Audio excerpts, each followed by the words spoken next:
All right, good evening, everyone. We'll go ahead and get started with Rob's press conference. We'll start again in the room like normal. Doug, lead us off. Rob, on the goal Montreal scored, and nobody closed down the crosser.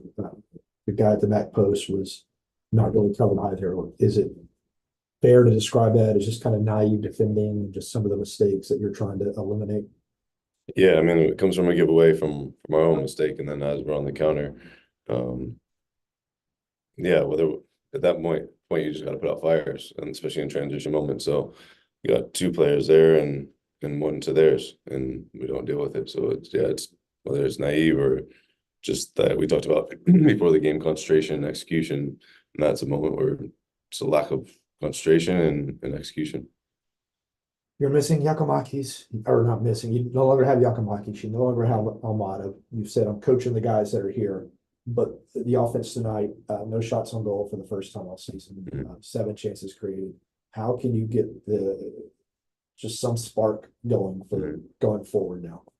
Yeah, I mean, look, it's a tough moment, right? Like I think in the first half that we knew we would probably have to defend a lot, and I think I touched on that earlier in the week about how we would defend and be a little bit more solid. And then, well, it's not pretty by any means. I told them like it's going to be like this, and I think going away from home it is like that with most teams around the league. But if you are solid defensively, you eventually can either make them frustrated and create chances that way, and that's what I've been trying to add. And at the halftime, we said that, and then we went in and we talked about some adjustments where we can be a little bit more active, and then also on the ball there was very few moments where we were getting on it, so how we could be better and more brave to get on it. And for a couple minutes you saw it, and then all of a sudden red card changes, and then from there, like, I honestly I think we created more when we didn't have a guy, which is I'm not happy about that, but it shows me that we've got something in the group. You asked the question about how we create. We have to just continue on about counter movements, how we can get it behind, how we can get service to those guys. Away from home is difficult. The idea was that we defend together and we look to counter a lot. That was one way. The other way was, link up play through, whether it was through Danny Rios or whether it was through Ashande, and then to get Saba in behind. And we didn't do that enough tonight. So that's on me. Seeing yellow cards to me seemed kind of weak. The second particularly looked like a shoulder to shoulder tackle, and they just got their legs wrapped up. I was curious if you had an opinion You should on tell either them. You call. should tell them that. Yeah. Mm. Yeah, but look, their decisions they make, the referees, and they make it with all the informed ways they can. And whether I agree or disagree, it happened, and then we had to react. So I don't have much opinion on referee decisions. What changed in the second half? Before the goal, felt like at 11-11, Atlanta looked their best. What tweaks did you make? Yeah, I mean, we talked about how we could gain a couple more yards defensively. I felt like in the first half, although we defended relatively well, and it wasn't pretty at times, but we defended relatively well. It was like, all right, how can we get 5 or 6 more yards as the ball goes backwards? Can we grab some more yards to be a little bit more active and force them into some more turnovers? And then we talked about a few movements. I touched on it before, like how we could be more brave on the ball to actually look for the passes. I felt like we weren't even trying at times in the first half, and then a part of it was like actual execution. So can we connect 2 or 3 passes in transition if we then can keep the ball? So we talked about a few movements that we thought we could unbalance them a little bit. And again, like you said, we saw it for a few minutes, and that's frustrating because when you go and you try to correct things at halftime to try to have a more proactive second half, because I didn't want to just sit and defend, and that's not what I'm asking them to do, is sit and defend. Is how can we be a little more aggressive and compact and together? And then that changed. So that's frustrating because I would have liked, it would have been nice to see you if we could have grabbed something there when it was 11-11. Felt like the first half, Montreal, you're right, not that your guys sat back to defend. It felt like Montreal pinned you quite often, and their movement, especially with Edwards and with Sosa, was really difficult for that side to deal with. Did you feel like that improved as the night went on, that you were able to pick up those runners a little bit? Yeah, I mean, I think like that was a little bit different. Like their wingbacks typically don't go in those positions, and then as they did, I thought on the other side we dealt with like a Poku dropping in that space pretty well, and so that was a positive. And then it was the other side of how we could again gain yards and cut those passes off, no matter who moves in those spaces. But yeah, that it did cause us some problems, but nothing earth shattering or anything like that. But it was we gained, I would say, some confidence in how we were defending from what we talked about at halftime, showed them some videos of it. And then they could see, okay, yeah, I can gain some more yards here, cut those passes off. But they did cause us some problems in the first half with that.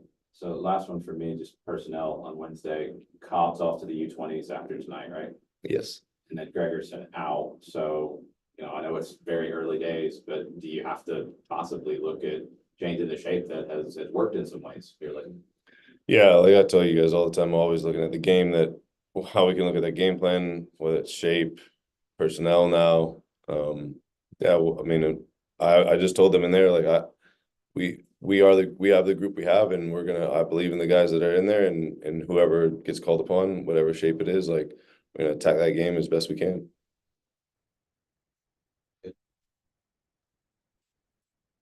All right, we'll end it there for Rob.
All right, we'll continue here with Noah Cobb.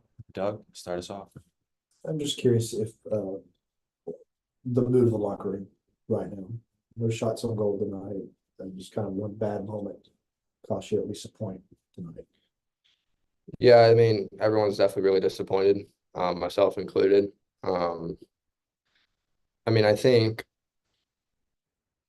it's just like it's really frustrating when like, especially in the first half, the game was a bit stale. There wasn't honestly too much going on both sides. They had more of the ball, but they weren't doing a whole lot with it.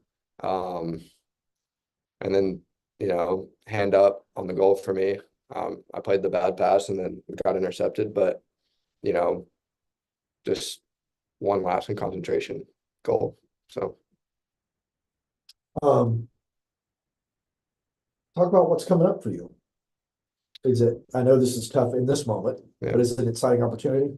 for sure. I always look forward to going with the national team, especially this will be my first tournament with them. And I think, it's really important. It means a lot to me to try to qualify for the World Cup. And it would mean a lot to hopefully potentially play in that. So yeah, I'm taking it really seriously and I'm really excited. And does seeing a fellow homegrown Wiley getting sold, does that push you? Does that inspire you? Does that give you confidence? Hey, I can do this too. Of course, I mean, I've been around Caleb for the last 3, 4 years a lot. And just seeing how he works every day is definitely deserving of his opportunity. And it definitely for the rest of us homegrowns, it makes it seem more real and seem, like if that is your goal, then it is achievable. And I think, props to him because he deserves his opportunity. Is that your goal? I would definitely like to play in Europe one day. Okay. Yeah. I mean, I've said it when I signed my contract. I want to play in the biggest games that I possibly can, whatever level that is. Yeah. Switching back to tonight, how do the guys in the back, how do y'all compartmentalize your focus when the offense is kind of struggling a little bit right now, missing key players? Yeah. I mean, we definitely know that. Um, I mean, our goal going into every game is keeping a clean sheet. Mhm. And to be fair to our attackers, the last few games they've scored. Against Salt Lake, they put 2 and we gave up 5. So it's not just the attackers. They've been doing their job. Maybe tonight we missed some chances or didn't get many chances, but it's a silly goal to give away from us defenders. So I think it's not their fault. It's everyone's fault. We win together, we lose together. Montreal's movement tonight was really interesting, especially in the first 45 with lots of guys flooding areas. How did you guys deal with that? And did you feel like the communication was strong to manage it? Yeah, I thought in the first half, especially, we did a really good job of keeping the game in front of us. Um, I mean, for the most part, I thought we were pretty compact. We struggled a little bit to get good sequences on the ball, but for the most part, honestly, I felt like we controlled pretty well when we didn't have the ball. I thought, they weren't creating a whole lot of chances or a whole lot of quality chances. So I think that was a pretty good example of, you can sort of control the game when you don't have the ball. Yeah, it felt like they were at least controlling like field position, not really chances. But the start to the second half before the goal, it felt like that flipped. What was the message at halftime, and how did you think? But again, before the goal, before the turnover, how did you think like it went? Yeah, um, I think the first few minutes of the second half was one of our better periods in the game. And I thought, the message at halftime was it was pretty simple. It was honestly just, we can be a bit braver. We can, maybe play a little bit more than we did in the first half. And it was just continue to stay in the game. Give yourself a chance to win it. Just stay, because I mean, 0-0, you're right there. It's anybody's game. So I think we did a good job of keeping ourselves in the game in that first half, even though it was, we didn't have a lot of the ball as well. And then going down to 10, you and Derek playing as a duo, and at the end, Derek's turning into an extra forward, and it's really just you a lot of times. Those moments, it feels like, you've really taken on that kind of leadership role to be able to handle that at this point. How difficult is it at that stage where you're throwing everybody forward and trying to make something of it? Yeah, I mean, it's definitely difficult, but it's what the game calls for. You really have to do that. I mean, you're down 1-0, you're down a man. There's us players, you're willing to lose 2 or 3-0 to try to get that goal. It's 1-0 or 2-0, you're still getting 0 points. So I definitely think that's what the game calls for. And I trust myself there in the back. I know it's going to be difficult. A lot of times they're going to be outnumbered, but I know that's what the game calls for. And I know that's my role in that situation. And I know that's, what I'm being asked to do. All right. We'll end it there. Thanks, everyone. That'll conclude the post-game press conference.